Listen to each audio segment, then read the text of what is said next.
Hoy nos toca la fiesta de las trompetas. Es una fiesta muy interesante, ¿no? Yom Teruah, Yom significa día y Teruah trompeta. Y vamos a leer un par de textos. Esta es una fiesta muy curiosa. Vamos a leer en Levítico capítulo 23 primero. Levítico capítulo 23. Sabéis que en el capítulo 23 de Levítico lo que está son todas las fiestas resumidas, ¿no? Y luego se destaca en otros lugares. Levítico 23, dice el versículo 23 de Levítico. Levítico después de Éxodo, antes de Números. Levítico 23 dice: Y habló Jehová a Moisés diciendo: Habla a los hijos de Israel y diles, en el mes séptimo, al primero del mes, tendréis día de reposo, una conmemoración al son de trompetas y una santa convocación. Ningún trabajo de siervo haréis, y ofreceréis ofrenda encendida a Jehová. Y ahora vamos al libro de Números, el capítulo 29, los versículos del 1 al 6. Números, capítulo 29, del 1 al 6.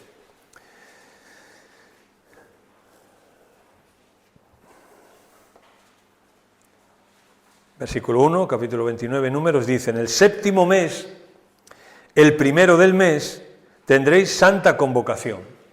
Ninguna obra de siervo haréis, os será día de sonar las trompetas.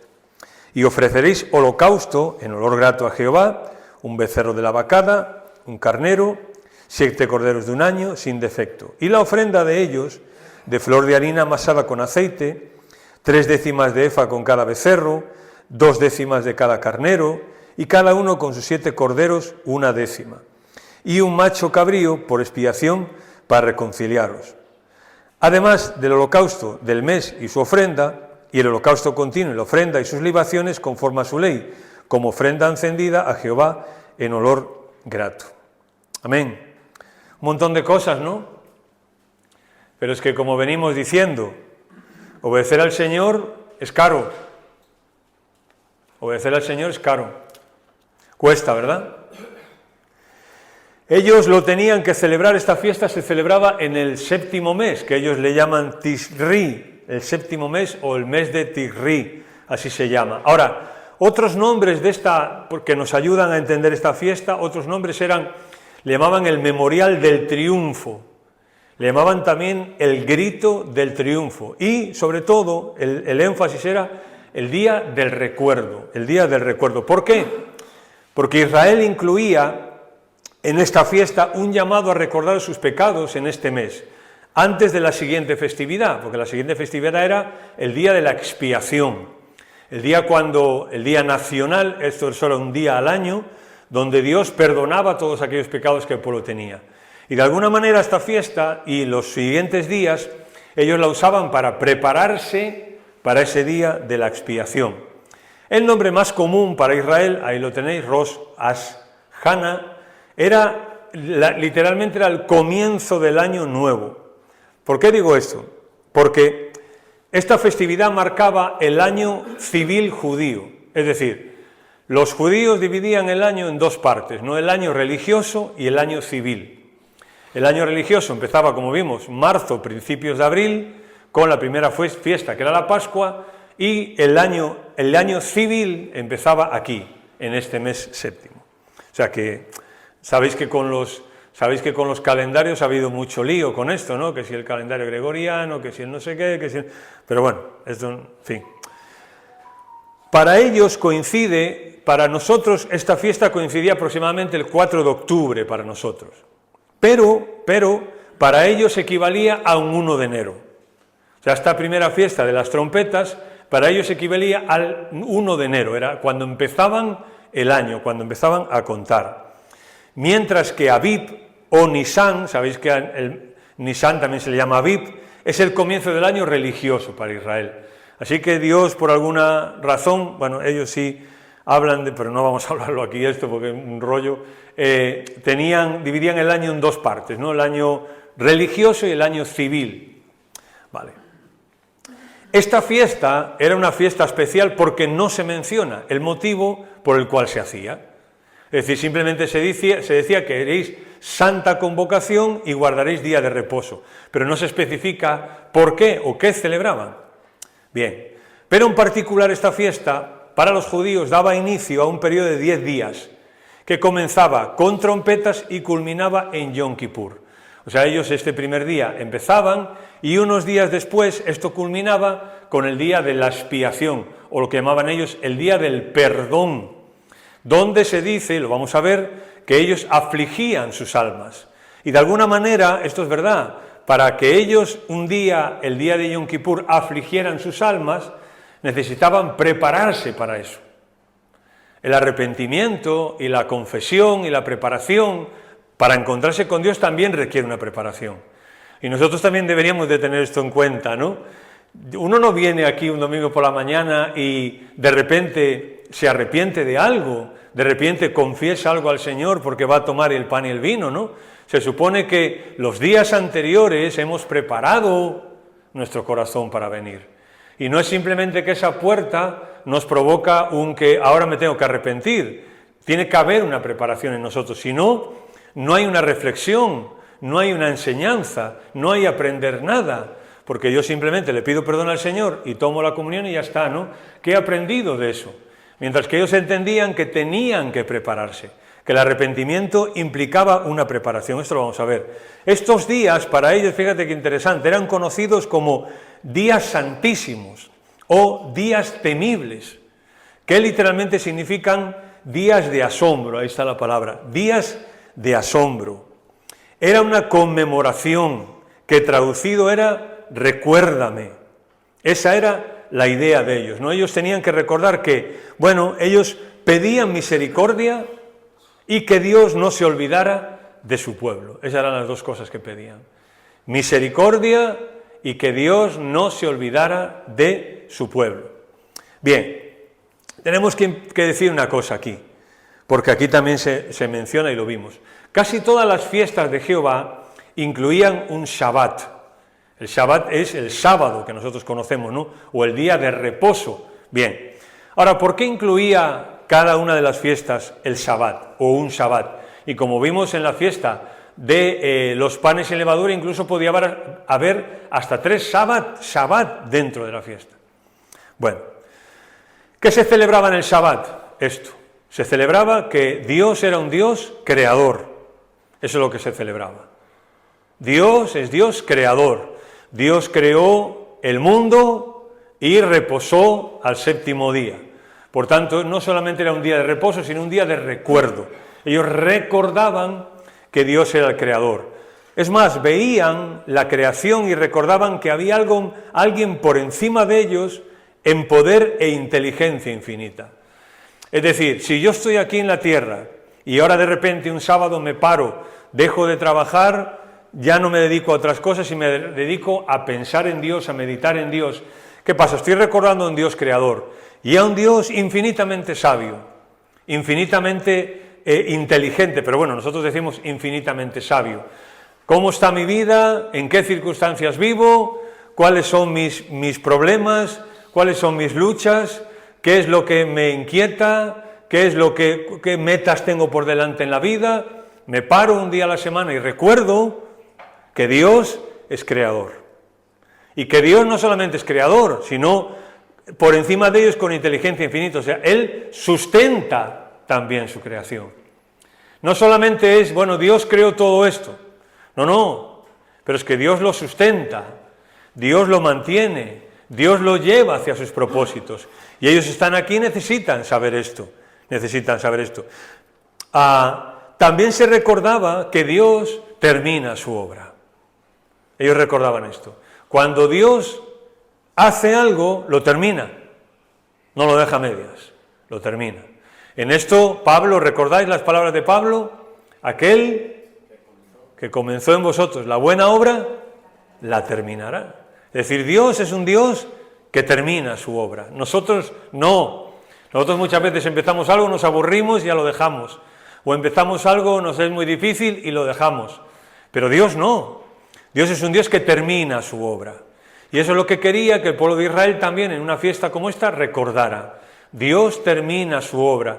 Así que yo como un judío podía estar tranquilo porque Dios termina su obra. Prefigura el descanso final también de Dios que llegará para su pueblo. ¿Recordáis cómo el autor de Hebreos, ya escribiendo a nosotros, nos dice que hay un reposo por delante para el pueblo de Dios? Bien, pues esto es lo que Hebreos 4 nos dice, ¿no? Que hay un reposo también para nosotros. Y aquel reposo prefigura esto precisamente. Prefigura que todo lo que Dios ha prometido lo va a cumplir. Como yo suelo decir, ¿no? Cuando Dios dice algo en la Biblia, normalmente tiene la intención de cumplirlo. Normalmente tiene la intención de cumplirlo. Así que yo puedo estar tranquilo porque hay un reposo para mí. Hay un reposo para mí, para el pueblo de Dios. Es más, mirad qué interesante, cuando el autor de Hebreos habla del reposo, allí usa dos palabras. Os las voy a poner, pero no tienes que fijarte en la palabra, pero sí en el significado, ¿vale? La palabra no te la voy a preguntar, ni la tienes que saber, pero sí el significado. Hay una palabra para descanso que es catapausis, que significa descanso o cese del trabajo. Eso era para cuando dice Dios, séptimo día guardaré día de reposo. Eso quiere decir cese de actividad, no trabajes. Bien, pero el autor de Hebreos usa una palabra que es sabatismos, que significa un reposo sabático, es decir, descanso eterno en contraste con el sábado que indica la ley. Cuando el autor de Hebreos dice que hay un reposo, habla del reposo, ¿no? Y luego dice, y usa la primera, que es descanso, cese del trabajo, y dice, pero cuando dice que hay un descanso para el pueblo de Dios, usa la segunda palabra. Es decir, un reposo, un sábado eterno. Eso es lo que nos espera un día, un sábado eterno. Y, por ejemplo, reposo no significa cese de actividad, no significa inactividad, o no significa que Dios no haga cosas. Sabemos que un día, o sea, ¿qué imagen tenemos del cielo nosotros un día? Que vamos a llegar allí, vamos a estar sentados en una nube con alitas y tirabuzones rubios y tocando un arpa. No, Dios, ese no es el descanso de Dios. Qué aburrida la eternidad, ¿no? Si estuviéramos todo el día tocando el arpa, o sea, hasta de eso nos podríamos aburrir. Pero no, Dios tiene mucho más para nosotros, ¿no? Donde Él habitará en medio de nosotros, donde nosotros seremos su Dios. Apocalipsis habla de una ciudad, de un lugar concreto donde estar, ¿no? Y el reposo, el sábado, nos habla de eso también, ¿no? De que un día habrá para nosotros un reposo eterno. Pero el reposo eterno, como nos decía Conrado, no está en que yo cese de hacer cosas, o en las cosas. ¿Dónde está el reposo eterno? En Dios, en Dios. Normalmente solemos decir, y es verdad, si el cielo es cielo, tal y como nosotros le llamamos cielo, pues un lugar maravilloso, lo que te venga a la mente a ti. Si el cielo es cielo, es porque Dios está allí. Es porque Dios está allí. Y en Apocalipsis cuando describe dice, y Él mismo será su Dios, y estará en medio de ellos. En medio de ellos. Sabemos que hoy el pecado nos ha separado de Dios. Y aunque aquí conozcamos al Señor y seamos personas que tenemos la esperanza de la vida eterna, el pecado nos sigue separando de Dios también en un sentido. Pero un día eso se acabará. Y ya por fin un descanso eterno para nosotros. En Egipto el trabajo se dice que era 24/7. O sea, trabajaban prácticamente 24 horas los 7 días de la semana. Por eso el Señor, cuando les dice que en estas santas convocaciones guarden día de reposo, les dice, acuérdate que fuiste siervo en Egipto. Y la palabra allí es esclavo. Acuérdate de que en Egipto eras un esclavo. Cuando celebres esto y cuando te cueste a lo mejor decir, un día voy a dejar de trabajar, un día no voy a poder hacer nada en casa, un día no voy a poder adelantar la comida para toda la semana y hacer los tuppers luego y guardarlos. Pues sí, acuérdate de que eras un esclavo en Egipto. Ese duro trabajo fue traumático para ellos, por eso el sábado fue en un sentido un instrumento de libertad. El sábado para ellos era un instrumento de libertad. les recordaba la libertad. ¿Y qué es el domingo? Sino para nosotros lo mismo, ¿no? En un sentido. Es un instrumento de libertad. ¿Por qué? Pues porque venimos aquí, podríamos estar en 1000 sitios y podríamos estar haciendo 1000 cosas, pero nos damos cuenta de que la vida no solamente es para trabajar, no solamente es para acumular cosas, no solamente es para tener más, que no tenemos problema en apartar un domingo o el domingo para venir y alabar al Señor y ya está, hombre, es que podía estar trabajando y ganar 100 euros más. No, estoy aquí. ¿Por qué? Porque venir al Señor ha sido un instrumento de libertad para mí también. Dice, Jehová os dio el sábado. Es decir, fue un regalo de Dios para ellos. Por eso Isaías dice que a ese regalo que Dios le ha dado al pueblo le llamen santo, delicia y glorioso a Jehová. Dice, llamadle santo y delicia. Es decir, para ellos debería ser una delicia descansar tranquilamente, poder meditar como familias como lo hacían, recordar que Dios era el creador, recordar que Dios terminaba su obra, recordar todas estas cosas, ¿no? Y alegrarse. Era el día del Señor, no era el día para ellos, eso tenían 6 días a la semana, tenían que acordarse de cómo vivían en Egipto, ¿no? Vivían y trabajaban y trabajaban y trabajaban hasta que ellos por fin, recordáis el libro de Éxodo, ¿verdad?, se quejaron y su clamor llegó hasta Dios, porque dice, y Dios vio la aflicción y la servidumbre que ellos tenían, y Dios decide sacar al pueblo de Dios de allí. Hermanos, Dios nos ha sacado, ¿no?, de todas esas cosas. Por tanto, un domingo está bien porque venimos a recordar, primero, que Dios es creador, que Dios es salvador, que Dios sustenta nuestra vida, que Dios guarda nuestra vida y que por tanto el día de hoy es una delicia para el Señor. Aún con nuestros problemas, aún con nuestras circunstancias, aún con nuestras luchas, debe ser una delicia para nosotros. Poder venir un domingo a la mañana y decir, como hemos cantado, ¿no?, te amo Dios, tu amor nunca me falla. El sábado fue una de las grandes innovaciones de Israel. Y lo ha sido a lo largo de la historia. Ningún pueblo, ninguna nación hacía esto. Ningún pueblo, ninguna nación dejaba un día de trabajar. No. Y Israel era un pueblo pequeño, insignificante. Y aún así se daban el lujo de descansar un día. Bueno, Dios es fiel y Dios guarda a su pueblo. Yo sé que hay mucha gente que tiene más que nosotros, al menos más que yo. Y aún encima nos permitimos un día a la semana no hacer nada y descansar.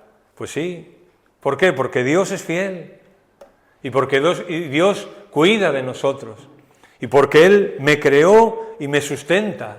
Y por tanto, ya está, me llega lo que tengo. Como los profetas le dijeron al pueblo de Dios en un momento dado, que estaban olvidándose de ciertas cosas, y el pueblo de Dios los profetas tienen que decirle, juntáis y no tenéis, echáis en saco roto, coméis y no os saciáis. ¿Por qué? Porque como entremos en la rueda de hoy, no salimos, no salimos. En la cruz Jesús gritó, consumado es.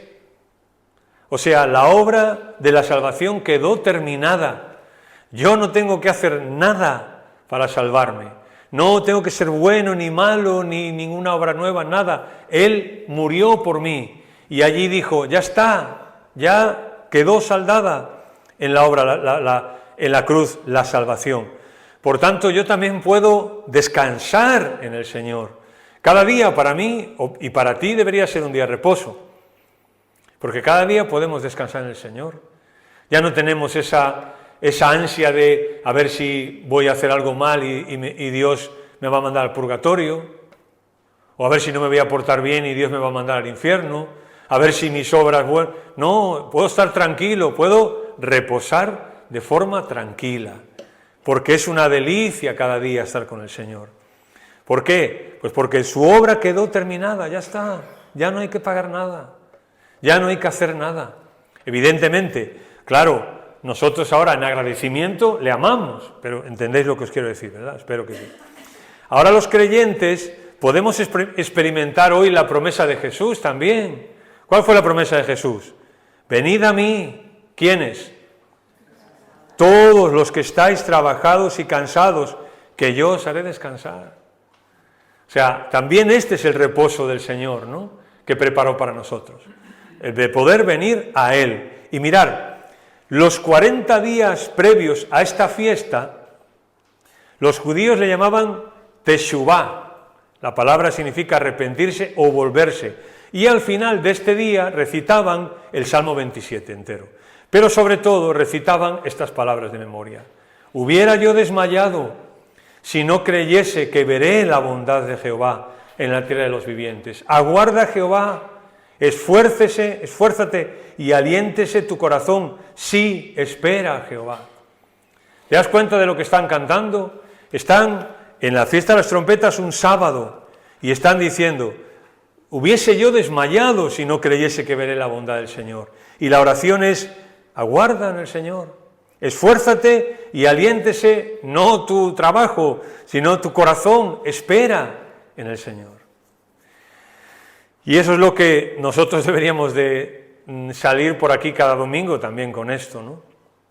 Hubiera yo desmayado si no creyese que veré la bondad del Señor.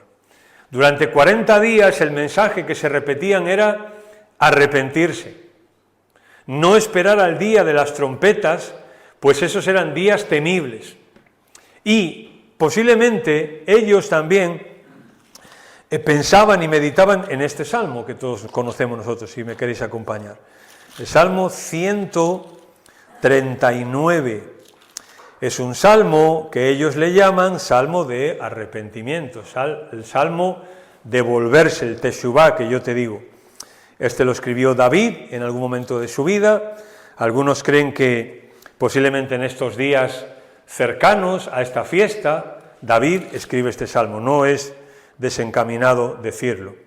Pero al final del salmo, en el versículo 23, David dice, o le pide a Dios: examíname, oh Dios, y conoce mi corazón, pruébame y conoce mis pensamientos, y ve si hay en mí camino de perversidad, y guíame en el camino eterno. Es muy interesante que cuando David dice examíname, esa palabra es muy interesante, os voy a decir.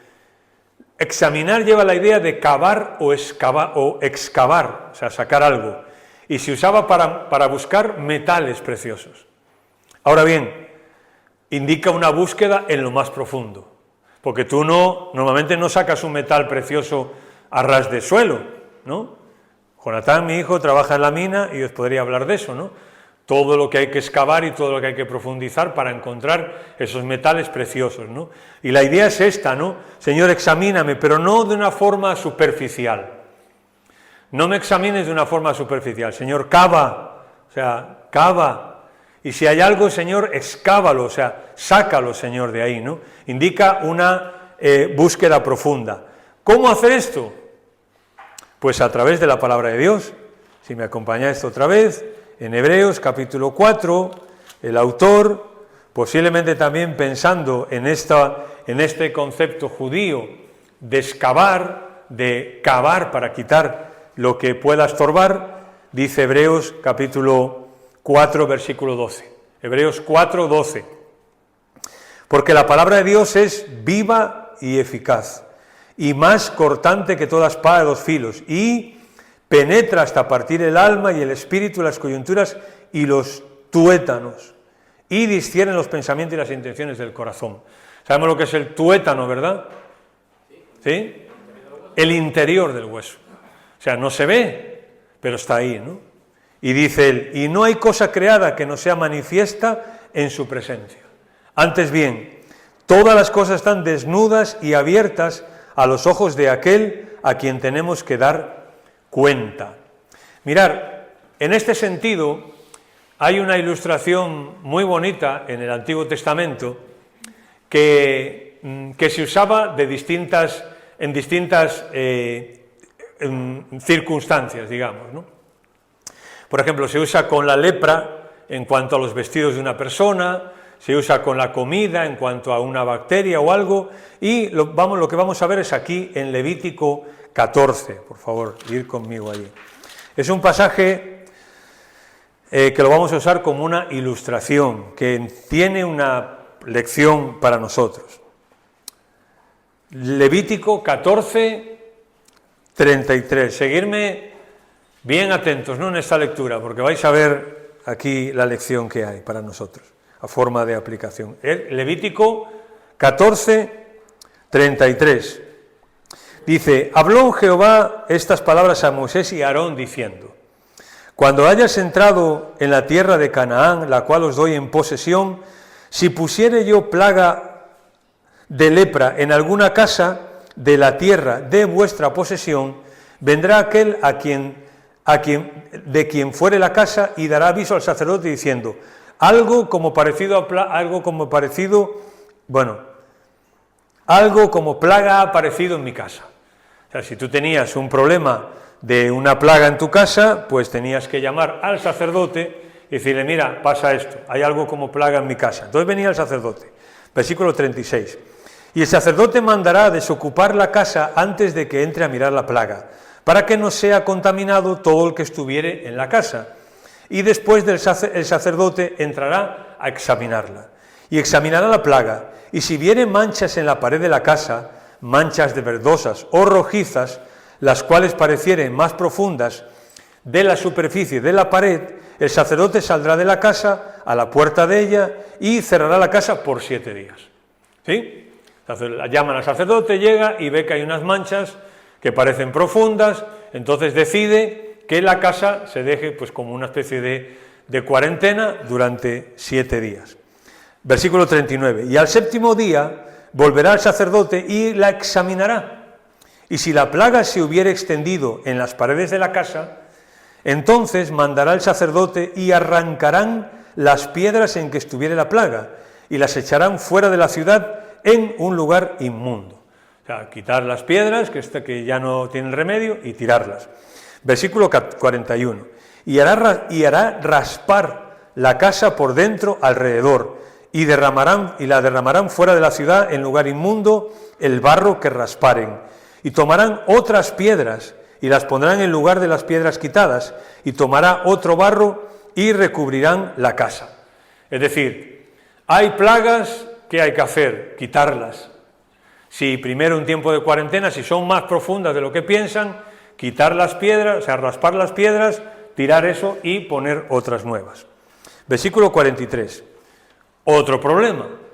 Y si la plaga volviere a brotar en aquella casa, después que hizo arrancar las piedras y raspar la casa, y después que fue recubierto, o sea, se ha hecho todo lo posible, digamos, ¿no? Si así persiste, el sacerdote entrará y la examinará, y si pareciere haberse extendido la plaga en la casa, es lepra maligna de la casa, inmunda es. Se han restaurado la casa y vuelve a salir, entonces la casa es inmunda, dice, versículo 45. Derribará, por tanto, la tal casa, sus piedras, sus maderos y toda la mezcla de la casa, y sacarán todo fuera de la ciudad en lugar inmundo. Y cualquiera que entrare en aquella casa durante los días en que la mandó cerrar, también será inmundo hasta la noche. Y el que durmiere en aquella casa lavará sus vestidos, también el que comiere en la casa lavará sus vestidos. Mas si entrare el sacerdote y la examinare, y viere que la plaga no se ha extendido en la casa después de que fue recubierta, el sacerdote declarará limpia la casa, porque la plaga ha desaparecido. Entonces tomará para limpiar la casa 2 avencillas y madera de cedro, grana e hisopo. Y ahora hace un sacrificio. Y dice versículo 52, y purificará la casa con la sangre de la avecilla, con las aguas corrientes, con la avecilla viva, la madera, cedro, hisopo y la grana. Y dice el 54, esta es la ley acerca de toda plaga de lepra y de tiña. Bien, está claro que en el Antiguo Testamento la lepra es un sinónimo del pecado. Esto es claro en el Antiguo Testamento. Bien, pues yo leyendo este pasaje me ha parecido bien, ¿no? Transportar esto a nosotros. Están pensando en que esta fiesta era una fiesta de arrepentimiento, donde tenían que confesar las cosas, donde tenían que ponerse a cuentas con el Señor, ¿no? Porque ya venía el día de la expiación y ahí había que estar limpio para que Dios también perdonara. Y esto, digo yo, no es lo que necesitamos, no es lo que Dios necesita hacer en nuestra vida. lo que hemos leído aquí, porque también el pecado mancha nuestras vidas. También el pecado es como una lepra en nuestras vidas, ¿no? Que se pega a nosotros, que no somos capaces a veces de quitárnoslo de encima, que tomamos medidas superficiales, como lo que dije yo antes, ¿no? Venir, pedir perdón al Señor y participar de la comunión, ¿no? Así no se quita esta mancha. Y la mancha del pecado en nuestras vidas hace falta raspar en conciencia. Dios tiene que cavar, Dios tiene que quitar eso. Y si tenemos que tomar medidas drásticas, pues hay que tomar medidas drásticas y quitar de nosotros esas cosas. O sea, las piedras tenían que ser quitadas de la casa, y si ni aún así, derribar la casa para volver a construirla de nuevo, ¿no? Creo que esto es lo que necesitamos, porque mira, si nosotros no lo hacemos, si nosotros no tomamos esta decisión de lo malo que hay en nosotros quitarlo, mirad lo que dice Pablo en Corintios: si pues nos examinásemos a nosotros mismos, no seríamos juzgados, pero siendo juzgados somos castigados por el Señor, para que no seamos condenados por el mundo. O sea, es como que Pablo está diciendo, si nos examinamos nosotros, no somos juzgados. ¿Por qué? Pues porque no tendemos a raspar en nuestra vida, no tendemos a profundizar, pero el Señor sí puede raspar, y el Señor sí puede profundizar. Y hay cosas que David dice: Señor, examíname, Señor, cava, pero no solamente cava, tú cuando cavas, hasta un perro está buscando algo, ¿no? Pues cuando el Señor cava, está buscando algo, pero también significa cavar y excavar, o sea, desenterrarlo de allí y quitarlo también. Necesitamos, hermanos, que las piedras infectadas, ya hablo de las piedras de nuestra vida, sean arrojadas fuera y cambiadas por otras sanas. Las piedras que están mal en nuestra vida, las áreas que están con lepra, que están con moho, que están infectadas, las áreas de nuestra vida que están infectadas, necesitamos quitarlas de nuestra vida, quitarlas. Si en algo estamos fuera de su voluntad, yo sugiero que pudiéramos orar y decir: Señor, algo como plaga hay en mi casa, examínalo, Señor. Mira si el mal está en lo más profundo de mi ser y echa fuera lo que esté contaminado en mi vida y pon algo nuevo. Esta debe ser nuestra oración siempre. Pero esta oración no se hace en 20 segundos antes de tomar la comunión. Hay que hacer un propósito y hay que tener esta idea siempre: Señor, si hay plaga en mi casa, Señor, límpiala. En mi vida, en mi casa, en mi relación con mi esposa, con mis hijos, lo que sea. Señor, límpialo, ¿no? Eso es lo que necesitamos, que el Señor lo limpie. ¿Por qué? Pues por lo que dijo David y por lo que dice Pablo, porque nosotros muchas veces no somos capaces de profundizar, no somos capaces de desenterrar esas cosas, ¿no? Y el Señor tiene que desenterrarlas. El Señor tiene que desenterrarlas. Por ejemplo, ¿cómo lo hacemos según el Nuevo Testamento? Para terminar, dice Pablo: con respecto a vuestra antigua manera de vivir, despojaos del viejo hombre que está viciado por los deseos engañosos. O sea, lo mismo, ¿no?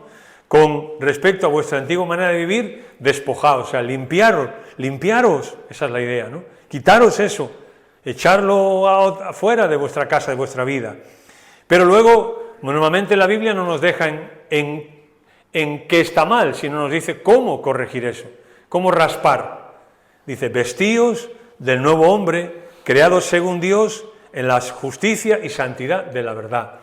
O sea, no solamente decir: Señor, esto está mal, perdóname, sino: Señor, esto está mal, perdóname, límpialo, y a partir de ahora, donde había esas áreas o esos hábitos en mi vida, voy a poner otros. Pero otros que tengan que ver con tu voluntad, y otros que tengan que ver con obedecerle a Él. Esa es la idea de esta mañana. Una pequeña oración. Señor, gracias por tu palabra.